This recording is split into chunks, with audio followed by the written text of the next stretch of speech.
right, man. Welcome to Crow 777 Radio, episode 55. This is the info. Jason Lindgren is with me, and we're going to talk dinosaurs today. What's in a word? What's in a date? What's in all the things we use all the time and never think about? Well, I would assert that there's a lot in a word and a lot in a date. Let's take the word Archaeopteryx. Archaeopteryx is a little supposed dinosaur that was the missing link that showed, look, dinosaurs have feathers. They did. They turned into birds. T-Rex is now a chicken. National Geographic covered it, and it was shown to be a fraud. As a matter of fact, I think National Geographic had to do a retraction at some point, but that's not really common knowledge, and there are probably still tons of people out there who think Archaeopteryx is a real demonstration that these supposed dinosaurs had feathers at some point and became birds. T-Rex is in fact a chicken now. We eat them for dinner. That sets aside that at one point T-Rex was filling our tanks because it was contributing to the fossil fuel, which is an old idea which was thrown by the wayside, but I was taught it in school. So what's in a word? Well, take the word Archaeopteryx.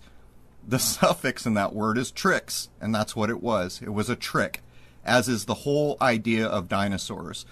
So many people will be upset by this because they've been told their whole life and shown movies and shown pictures and shown textbooks and taught in school that dinosaurs existed.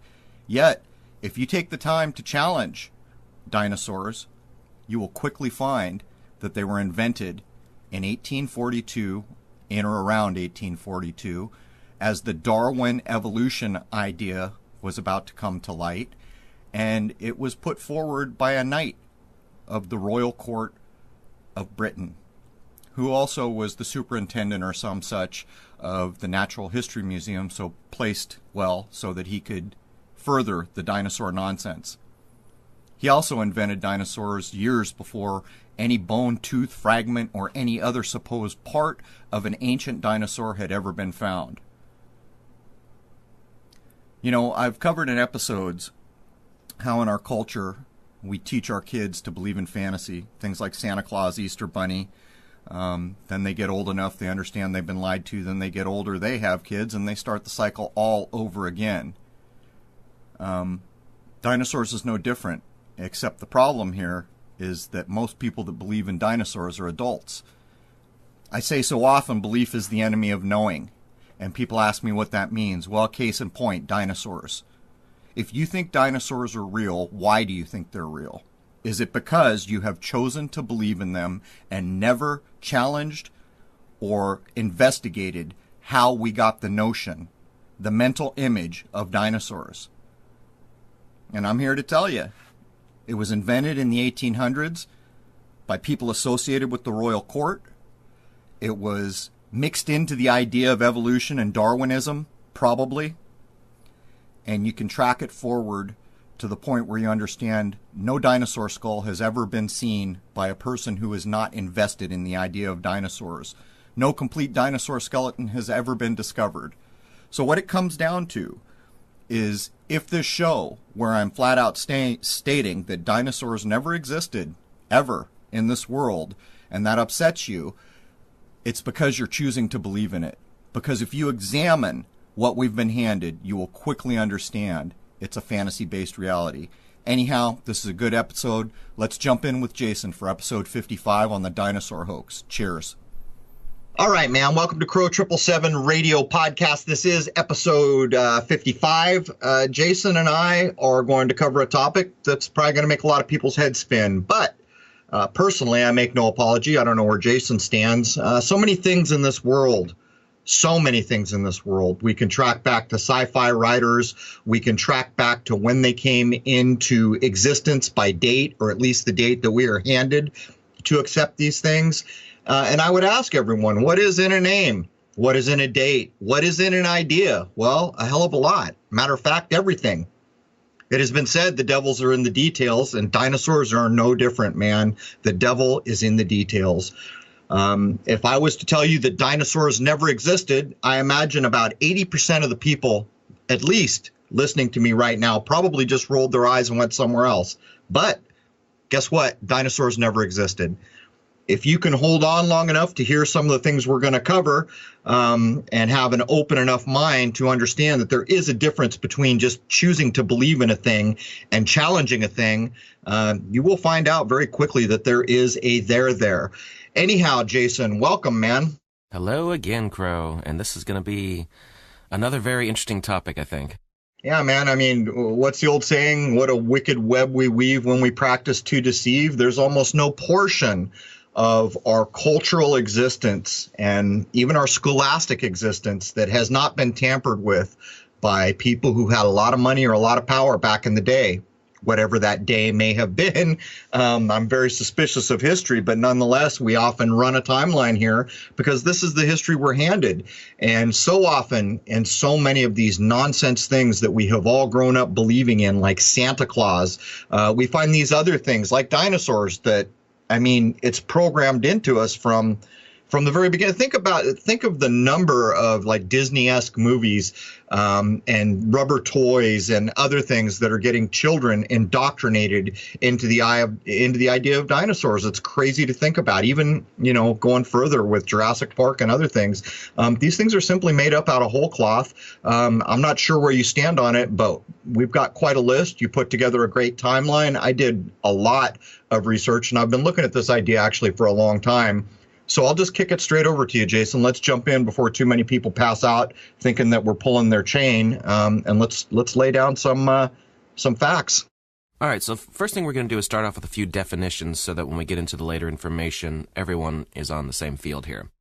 First of all, dinosaurs translates as terrible lizard or fearfully great reptile. I can actually add a little bit before you jump forward, Jason. I did some etymology work before on this, and if we just take saurus, people might be surprised to understand that in the figurative sense of the word, it is a person or institution not adapting to change, and it's from 1952. But I dug deeper into the etymology. I used really old dictionaries that I have around the house and other things. Did you know that the element used in forming dinosaur names from the Latinized form of the Greek sauros, lizard, is a word of unknown origin?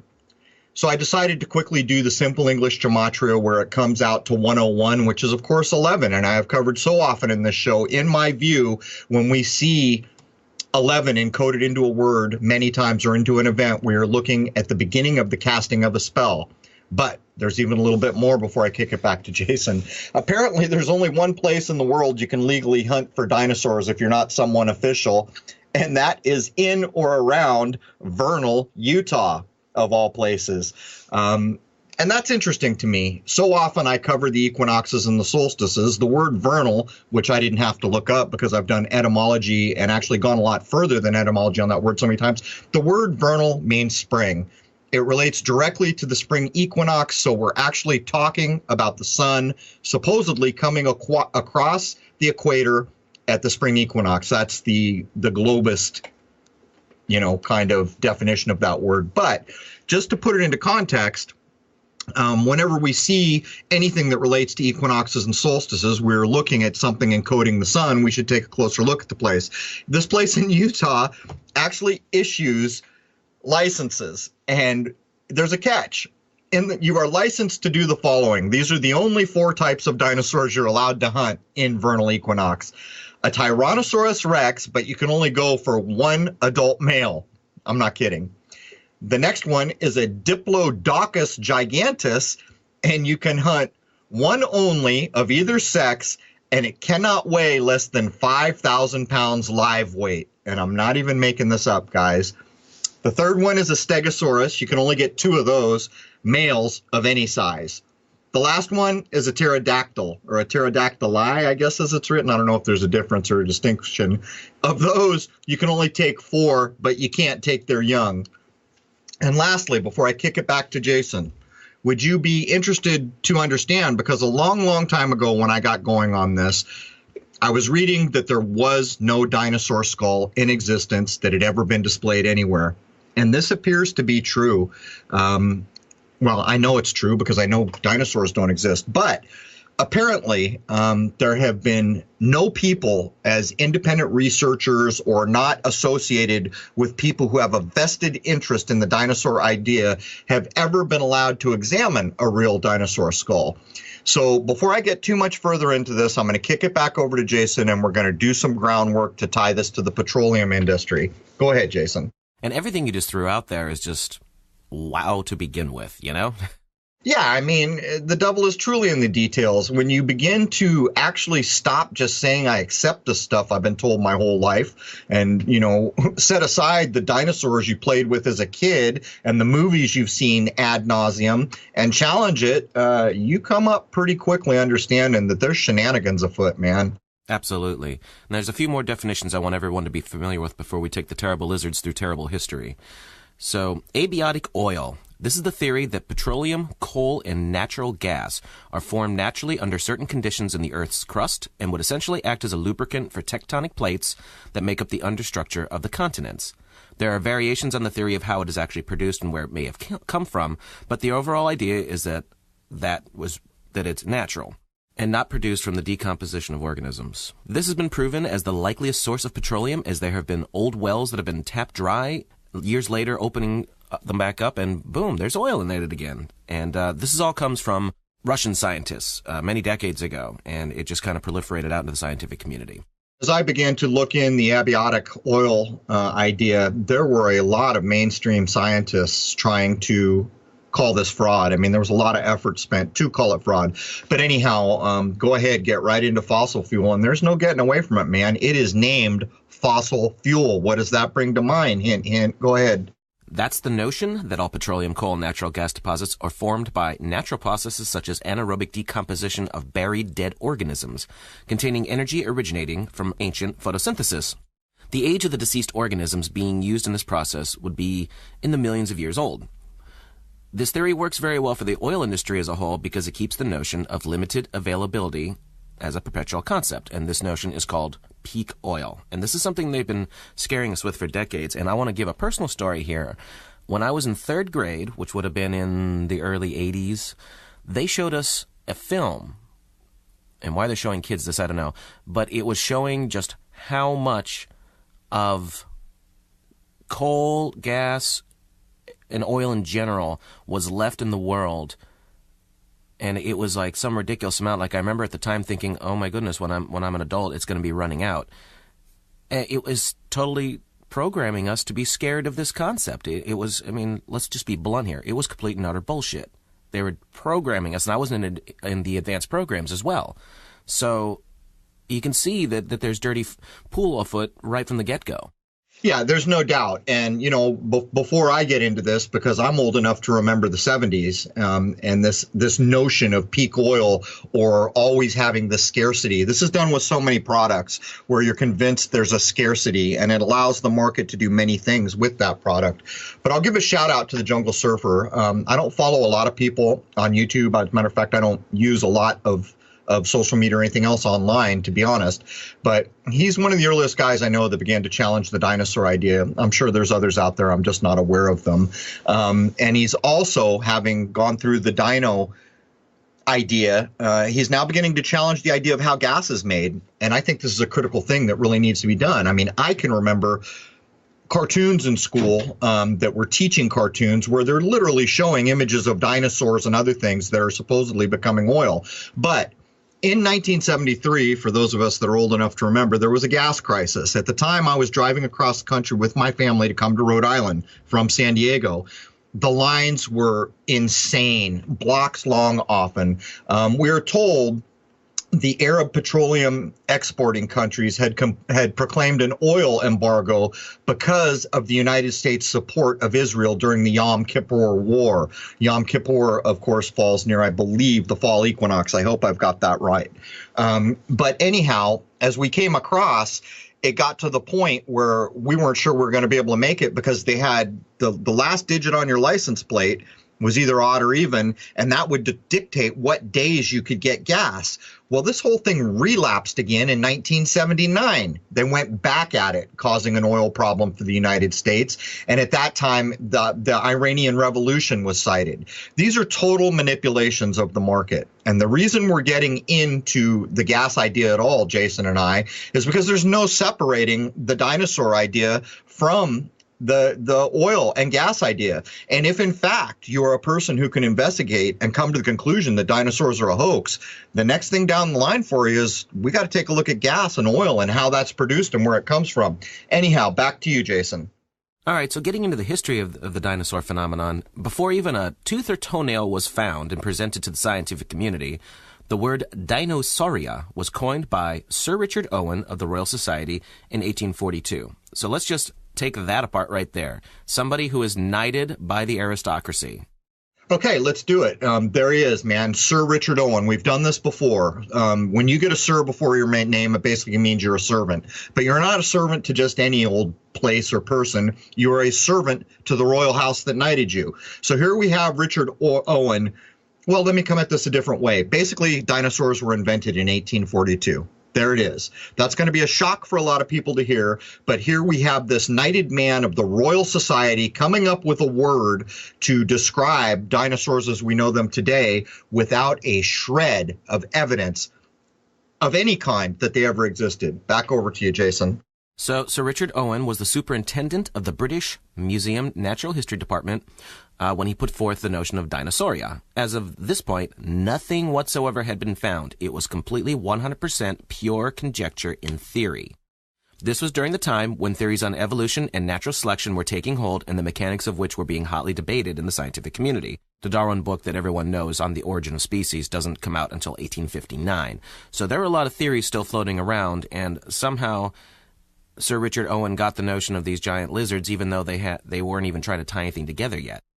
And I don't think there's any separating, Jason, the ideas for what came out in the origin of species attributed to Darwin was absolutely in the halls of these royal scientific, societies. As a matter of fact, I don't think there's any separating the idea of dinosaurs from Darwin's theory of evolution. But I'll let you keep kicking through here before we beat that bull. Yeah, the idea here is that Owen was merely speculating on this possibility in the very long past. Now, Owen is one of many figures with direct ties to the upper echelon of the British aristocracy. Of course, if he's got a sir in his title, we already know this. He is said to have been a very driven individual with fits of anger and all that kind of thing, and he was even hated by some of his fellows in the scientific community. One of these people that apparently he didn't get along with was a biologist named Thomas Henry Huxley. And yes, the Huxley family that we're familiar with. He was the grandfather of Aldous and Julian Huxley. So already we have the groundwork being laid of these people with the globalist elitist ties. Yeah, we need to get a cheesy little audio clip that goes dun, dun, dun. I mean, how many people that have followed here have heard us talk about Huxley, the author of Brave New World? Brave New World, as I have said, along with Animal Farm and 1984, all have to do with what the controllers of this world are working towards. Brave New World is basically the foundational blueprint, one of the oldest things we can point to.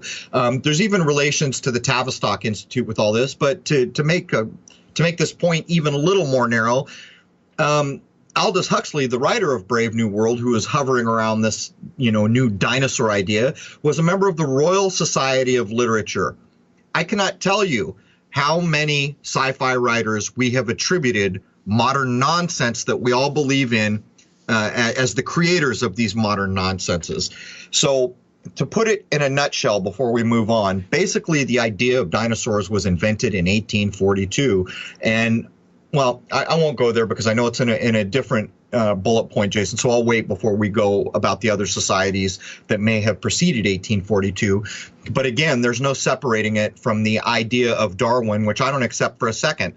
Some of the people who were around when Darwin was making the idea of evolution and these other things, and then DNA comes down the road. There's a lot of people who have gone on the record. One guy who was actually directly related to the DNA idea, said there's no way that evolution accounts for this and in random events. And in his words, he said something to the effect, it would be akin to a hurricane going through a junkyard and producing a working jet airplane out the other side. And when you begin to look at what we're being told here, any logical person can't help but opt with a man who would say that, because clearly the timelines are not long enough for what Darwin is putting forward. And it's clear that however people got here is being covered up. But I kind of tracked off a bit there. I just want to make it abundantly clear. This is something like the 7th or 8th episode where we have implicated Aldous Huxley, the writer of Brave New World, with the beginnings of dinosaurs. So back over to you. And the interesting thing looking at this research, in the 1800s, how life originated and changed on Earth over time was very hotly debated. It wasn't until much later that the general consensus settled on the Darwinian evolution. And now it's just been pounded into people so much, it's just the accepted notion. But a lot of brilliant people back then weren't satisfied. They were trying to pick it apart. So yeah, well, just to put a little finer point on the relationship between dinosaurs and modern media and Darwin, they are making a run. You know, what's that guy's name? Jack Horner. And for anyone who's not aware what the name Jack means, it's often relatable to Joker, which is why Jack Nicholson played the Joker in Batman. You can go do research on that. Black Jack. Anyhow, when we begin to look at the idea what Darwin said, dinosaurs play into this, because we're being told things now by people like Jack Horner that T-Rex became a chicken. Well, there's your mercurial idea, the rooster again, you know, the idea of transmuting the world mind into this lower childish mind that believes in fairy tales like Santa Claus and dinosaurs. The Darwinian idea plays directly into what we've been told about dinosaurs, because we're told that these things crawled out of the slime and then we had dinosaurs and all these things go on, and then this big rock or a comet from space destroys them all, but all the mammals lived and all these other things. So there really is no separating what we've been told about dinosaurs from the Darwinian nonsense, in my view. Yep. The notion of dinosaurs' one-time existence on the Earth a very long time ago seems to have been put out into the mainstream public with absolutely no physical evidence whatsoever to back up any of these notions. So Owen suggests this in 1842, and over the next few years, it just kind of leaks out into the media and people discuss it. Now, many theories on evolution and transmutation are discussed in the halls of science for decades, all through the 1800s, as we have been discussing, and quite honestly, nothing has actually been 100% proven to this day. It's still called the theory of evolution. Right, exactly. It's like gravity. You know, at what point does gravity, you know, they claim they find gravity waves in the modern day. At what point does that quit being a theory? You know, it almost begs to be challenged just on those grounds alone. But here you're talking about evolution and transmutation. There is no getting away from the alchemical idea whenever the idea of transmutation comes into it. And again, consider how many movies have come out of Hollywood for children to buy into dinosaurs, all the toys, all the everything. In my view, this is transmuting the world mind into a fantasy-based reality. Back over to you, man. Yeah, and that's what we're going to see. The reason why we're doing this the way we are, it's going to all come back to money, just like everything does. So anyway, although bones had been found earlier whose finders were uncertain as to their identity, the first actual claim of a dinosaur fossil is, according to mainstream history anyway, attributed to a find in 1854 by Ferdinand Vanderveer Hayden, who was an American geologist, and he was exploring the upper Missouri River at the time. This discovery was in the form of some unidentified teeth. Hayden sent them to paleontologist Joseph Leidy, who was professor of anatomy at the University of Pennsylvania, and later would become a professor of natural history at Swarthmore College in Pennsylvania.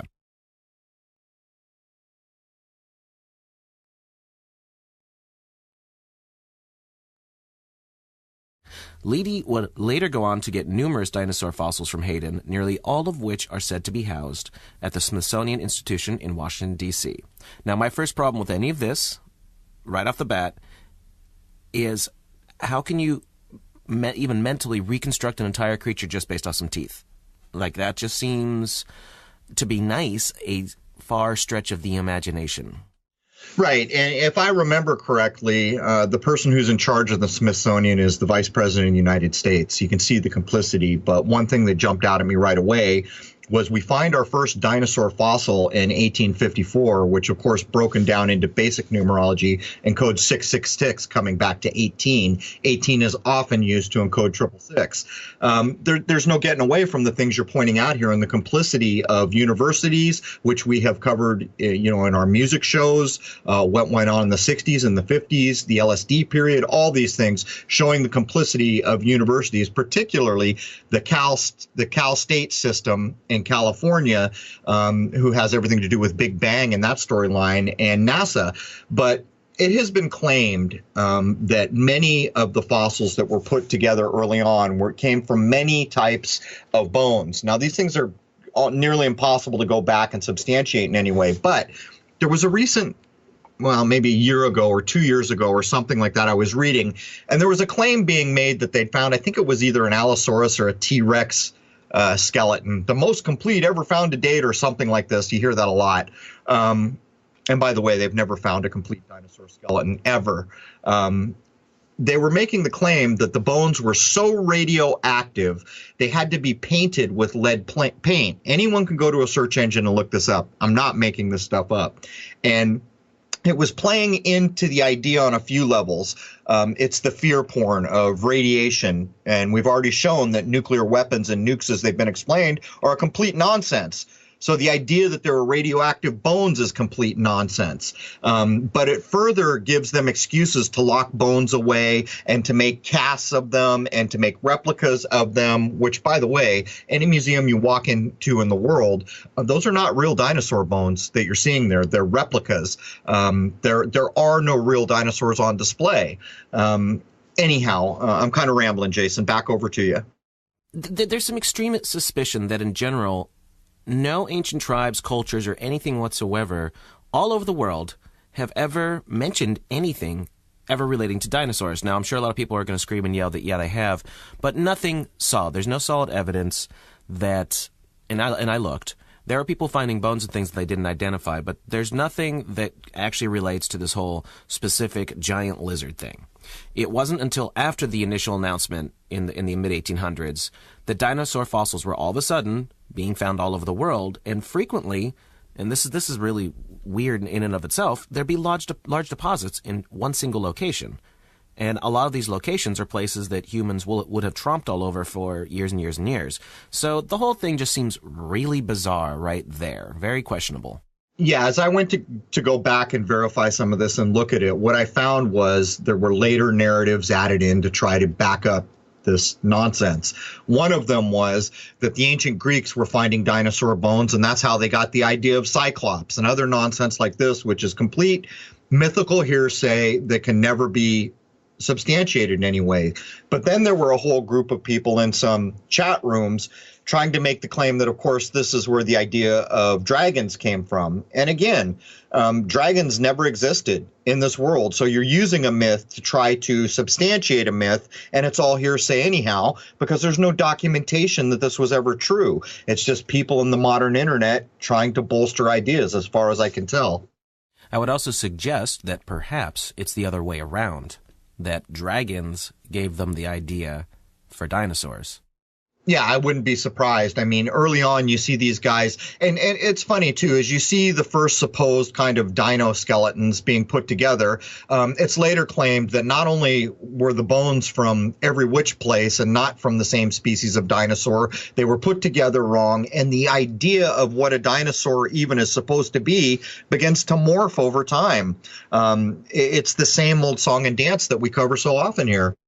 It is, and since Lady was given the teeth in 1854, it took a few years for them to kind of postulate the whole dinosaur thing. So I only wonder what was going on in the background that they were discussing and what they wanted to actually do and come up with. So there's no evidence for anything, but obviously these higher education people who lorded over the rest of the dirty populace, you know, they all colluded for the most part, and a lot of them fought with each other, and it reminds me a lot of what we hear about even the elite families today, that they'll fight with each other, but they'll agree on bigger points. And I wonder if this sort of thing was going on in the mid-1800s. Right. Well, I can think of three big points right out of the gate. First of all, it's fear porn. There were these giant, monstrous, powerful beasts that were killed off. Whack, it could happen to you too. There's your total extermination fear porn. The other idea, of course, in play here is they're obscuring a real history, aren't they? I have said so often that to me it appears that somewhere around the dark Middle Ages there, the modern history began to be rewritten, and whatever came before was being covered up. Well, dinosaurs placed into this in spades. And lastly, it's the alchemical idea of transmuting the world mind into a bunch of adults that believe in Santa Claus, bringing the majority of a world population to believe in fantasies. And again, if you're a person listening to this and you're getting upset because we're telling you that dinosaurs are a myth, maybe it's time that you set aside what you have chosen to believe in, set aside what you have been told your entire life. And I know you have, because I was. When I was a kid, I was so big into dinosaurs, I can't even tell you. I had posters on my walls. I knew their names, all this when I was a kid. But if you go look at the things we're pointing out here, you will find that there is no foundation at all. But there you go, man. Back over to you, Jason. Yeah, and that's exactly where I was at with it. I love dinosaurs. I knew a whole bunch of them. I still did. I still remember a lot of it now. And, a lot of people are going to scream and yell, I know dinosaurs are real. I saw them in the museum. It's like, no, actually, you didn't. Nope. What you saw, minimally, is a replica of original bones. That does not necessarily mean that it's a replica of the creature they're showing you, but you have never seen real dinosaur bones. And not too long ago, I took my daughter to the museum in New York and saw tons and tons and tons and tons of them. And now with this information in my mind, I'm looking back and thinking, wow, all I saw was a whole bunch of models. And that's right. it. Right. And we will get to the point that is one of the main purveyors of these fake dinosaur bones. But there are some very persuasive arguments, and I just didn't have time to try to find the roots of them, where it's being claimed and demonstrated at some level that things like whale bones, elephant bones, ostrich bones, all these other type of hippo bones, and, alligator, crocodile bones, all these other bones were being brought into play. When we get into the bone wars here, which you will in a minute, some of this was going on. But at the end of the day, you've got to realize that the claim there is real dinosaur bones is made by the scientific community or the paleontological community. The problem here is that they're all in a vault somewhere, and nobody can go examine them, apparently. And there has never been a dinosaur skull, as far as you can tell. As a matter of fact, one of the first things I did is went to a search engine and put in dinosaur skull. This was almost 2 years ago when I came across someone claiming that there had never been a real dinosaur skull found. And as I began to look through the search engine, what I found was replica after replica after replica. Anyone can do these things. But anyhow, let's get into the bone wars here, Jason.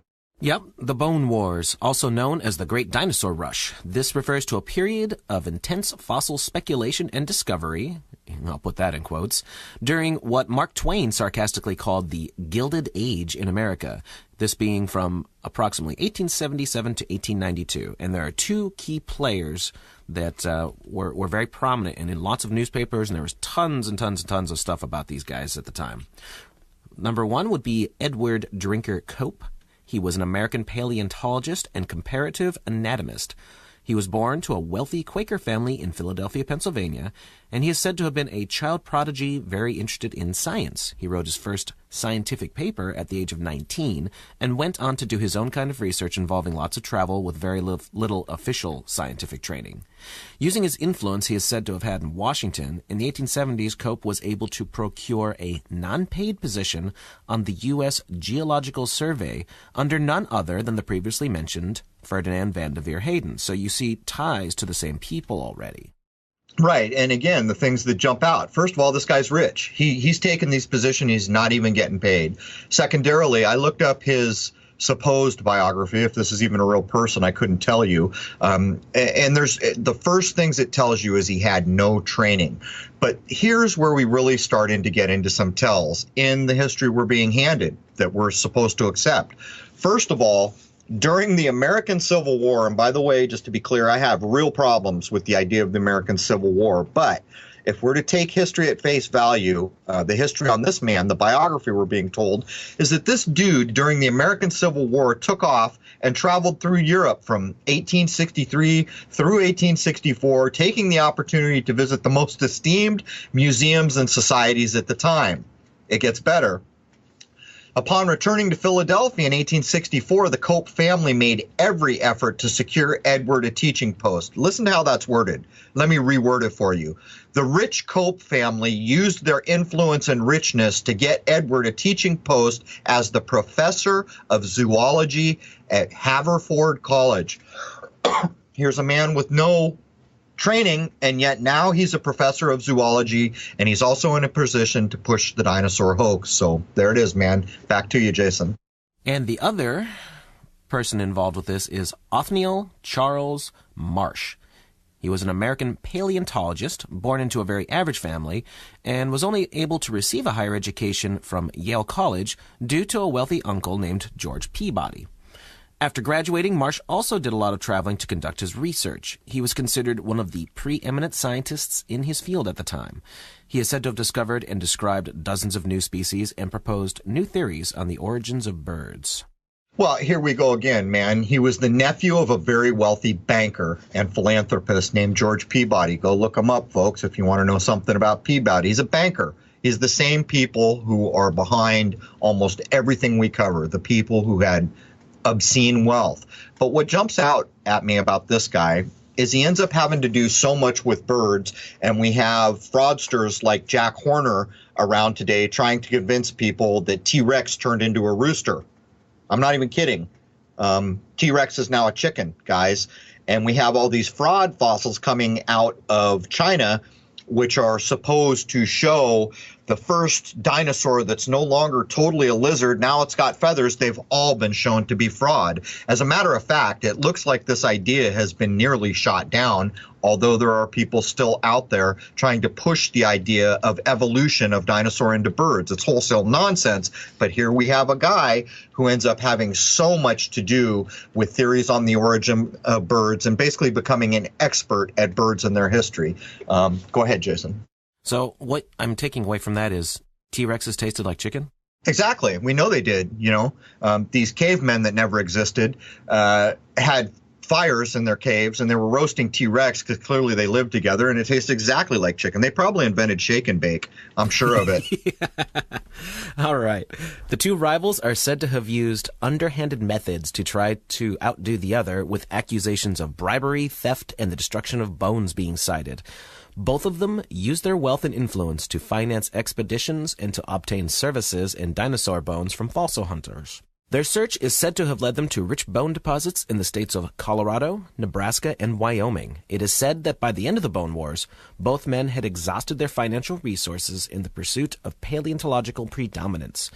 It is said that their efforts led to numerous new dinosaur species being discovered and sparked a public interest in dinosaurs. Because it was in a lot of the papers, their shenanigans was basically major gossip of the time. Yeah, I mean, we got to call flower genitals, man. This is poppycock. Look at where all of a sudden now dinosaurs are being discovered. There's like these little pockets, almost like someone went in and, planted things. But who the heck knows what actually happened in these areas?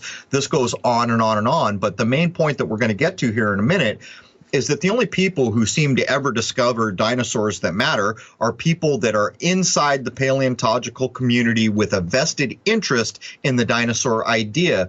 But one thing that struck me about this particular history is we're told one of these guys was rich from birth and the other guy just happened to have a rich banker uncle. But later on, they're both being referred to as using their wealth and influence. We will get to the point where we begin to demonstrate that dinosaur bones are big damn money. So big is the money in dinosaur bones that it precludes any average person from participating. Right. Now, although hundreds of claims were made between the two warring sides, today only 32 of them are considered to be valid dinosaurs, individualized. The rest are considered falsifications and very possibly blatant fabrication. Neither ever claimed to find a complete skeleton, which has carried through to today. So that means that all of the work that was presented involved reconstructions and supposition, at best. In fact, to this day, I looked, no 100% completely intact skeletons ever been claimed to be found. The closest I found was near complete. Right, and since I am who I am, I'll go the extra step. No dinosaur skeleton has ever been found anywhere because there are no dinosaurs. And some of the things that struck me here is, they're flat out admitting that they're fraudulent. They're making falsifications. They claim to have discovered all these new species, and yet only 32. 33, anyone? 33? Come on, give me one more. Can we get a 33 in here? Only 32 of them are accepted as supposed real dinosaurs. And you can't get away from the two first guys who get into this supposed bone war are up to fraud, fabrication, falsification, and that's documented by the history we're expected to swallow. And again, 32. Can anyone just give me one more dinosaur so we can say 33 here, please? Anyhow, back to you, Jason. And you brought this up earlier, this next point. It's that dinosaur fossil discoveries are normally not found by anyone without some sort of vested interest in making the discovery in the first place. So a lot of finds occur in special areas set aside with the specific designation as being a dinosaur park, which often requires a dinosaur hunting license. It seems odd that a great number of fossils are often found in very tiny areas as opposed to being spread out. And I have several people here with the claims, and it just sounds ludicrous. Like, if these dinosaurs existed, I don't think they all would have laid down and died in the same spot. You'd be finding them in just random locations all over the place, I would speculate. Well, it's funny, it's called a dinosaur park. The first thing that comes to mind is a theme park. Anyone who's been to the United States through the Southwest has seen these roadside attractions where there's these giant cement dinosaurs where people pull in to get gas and eat and stuff. It's got nonsense all over it if you take a careful look at how a reality-based world actually functions. And that really sets aside, all the things that we're talking about, that there's never been an intact dinosaur skeleton found, which tells you flat out that some artist somewhere is making up all the colors, the shape, and everything else. But we'll get to that a bit later. One of the main things that I'd like, well, you know what, Jason, I'll hold off on that. And you did mention the hunting license, but go ahead and push through a little further.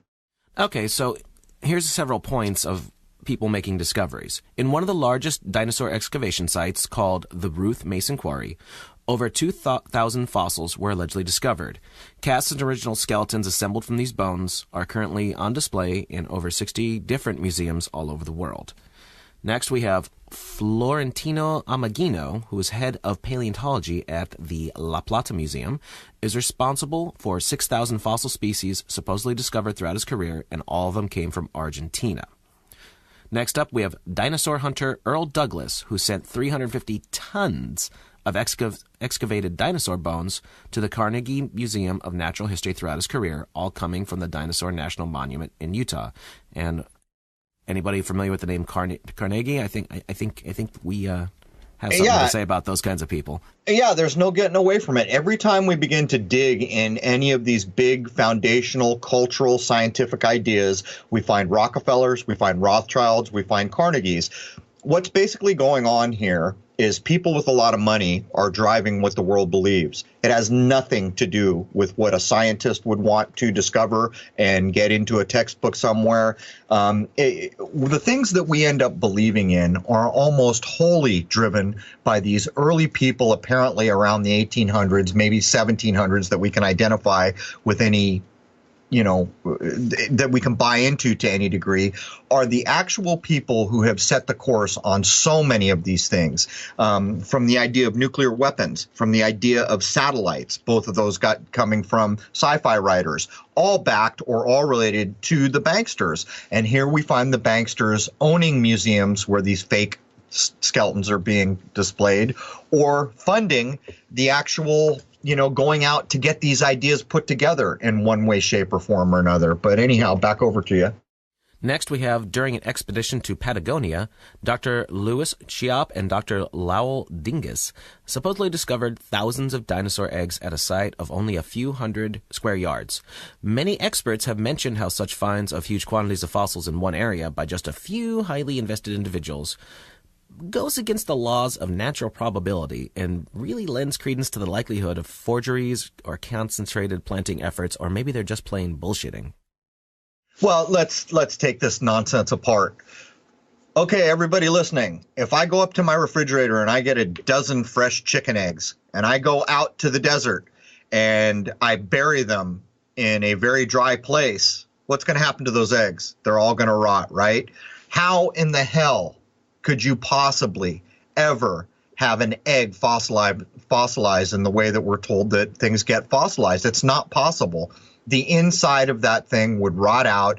It stretches our imagination so thin from the things we can observe in the real world that I don't even know what to say. And there are plenty of people who have called to account the idea that so much of the supposed dinosaur paraphernalia is always coming from these very compact, controlled areas and always found by people with a vested interest in the paleontological idea of dinosaurs.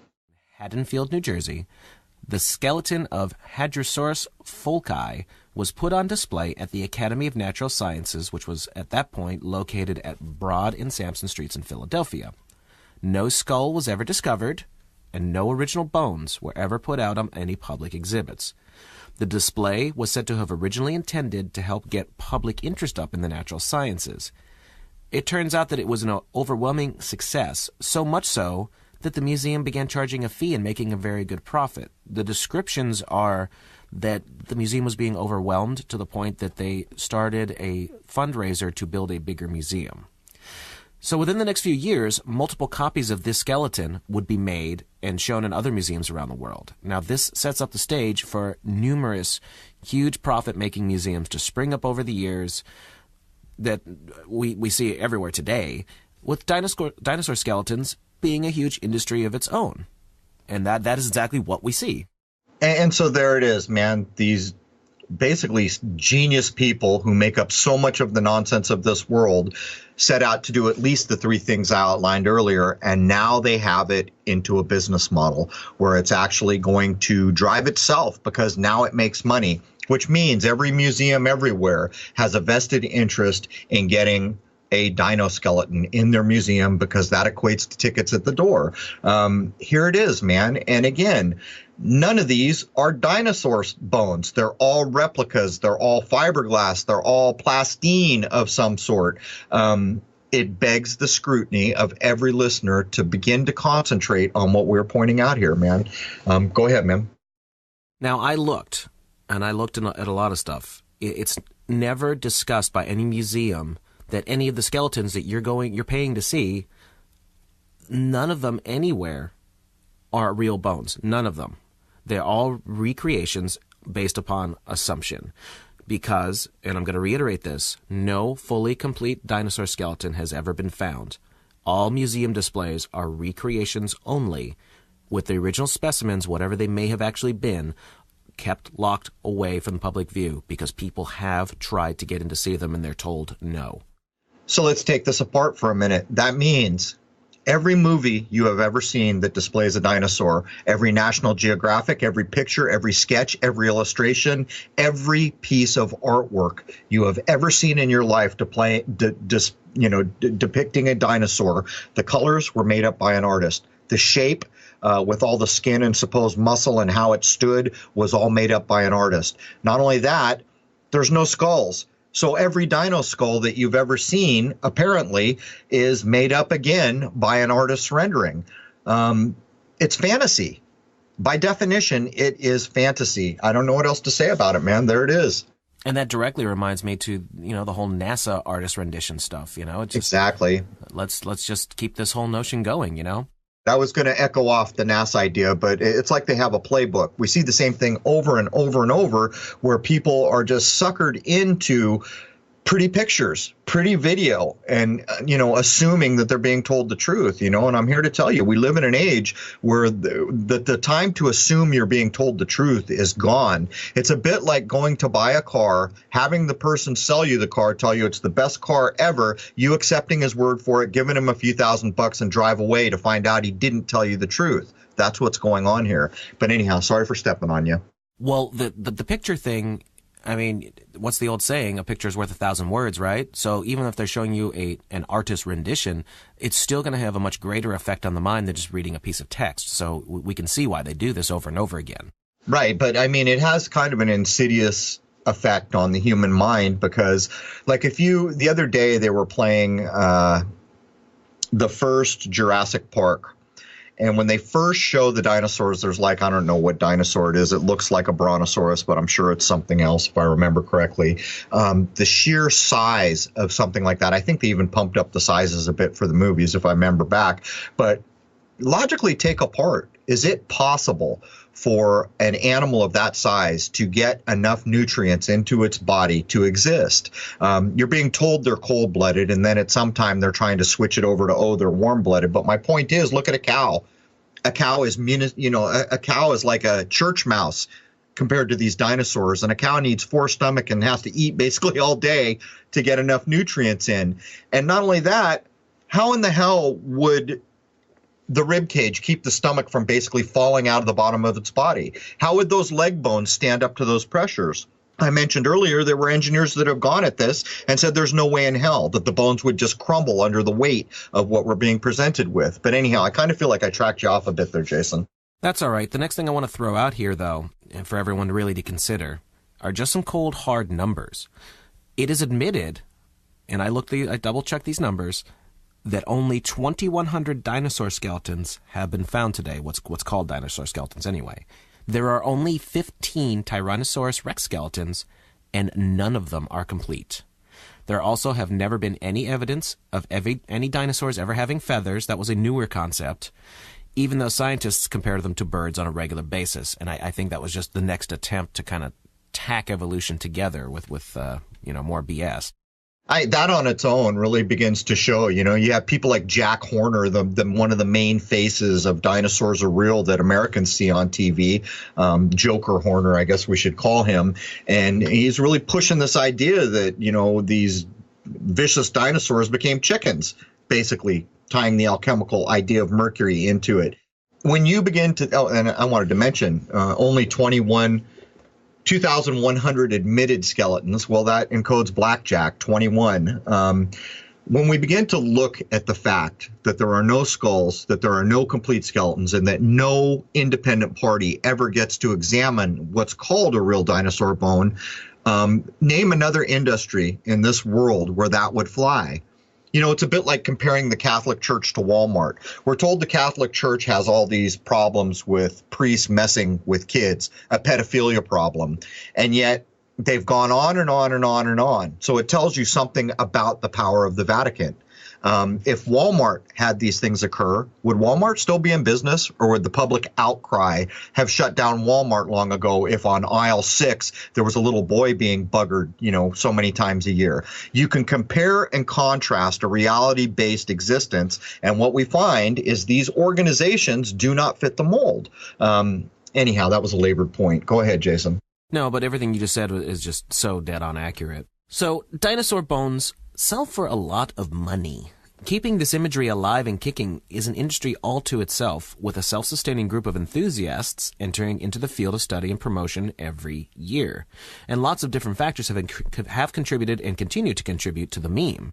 Right. And, what are you looking at here? You're looking at a way to keep only rich insiders in the highest levels of the game. And I guess I should take a minute to state, I have found fossils. Where I am in Rhode Island, occasionally on beaches, there are like these shale rocks that when we were kids, we used to take a pocket knife with us and peel the shale apart, and we would occasionally find fern fossils. And when we say fossil, that's not really what we found. We found an impression. At another time in my life, we found what we think was a trilobite, or part of what looked like what they call a trilobite. It wasn't complete. But again, people have the wrong idea. It was the impression of some tiny animal. So I know a lot of people are going to say, wait a minute, I know fossils are real, I found them. But there is a big difference between finding a leaf, a small sea creature, a shelled animal from the ocean, and something the size of 5 school buses. I would just take a minute to point out, but we're coming close to the top of the hour, but I want you to get in, Jason, one of the main purveyors that we were able to dig up that are making the fake dino skeletons to order. Yeah, because apparently making fake dinosaur skeletons is a very lucrative business. Huge money. And one of the largest, and this is completely admitted, this isn't obfuscated in any way, shape, or form. I found it in 2 seconds when I looked. One of the largest and most renowned suppliers of fake dinosaurs is the Zhejiang Dino Ocean Art Company in Sichuan, China. It sells to museums all over the world, and the company states that 62+% of its export goes to American and European markets. And these things are made from other critter bones ground up and with glue and all that sorts of things, so that it literally looks like real bones because it's made from real bone. Right, and there's no getting away from it. Why is 62% of its market share going to America and Europe? Because that's where the money is, plain and simple. But you have a flat-out admission here of a complete industry in China making fake dinosaur bones out of bones from other animals.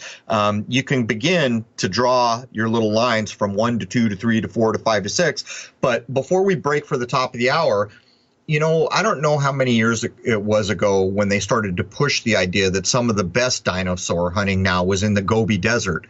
And I remember watching at the time, because I was still under the spell of dinosaurs. This is quite some time ago. I don't know, 20 years ago, maybe. I don't remember.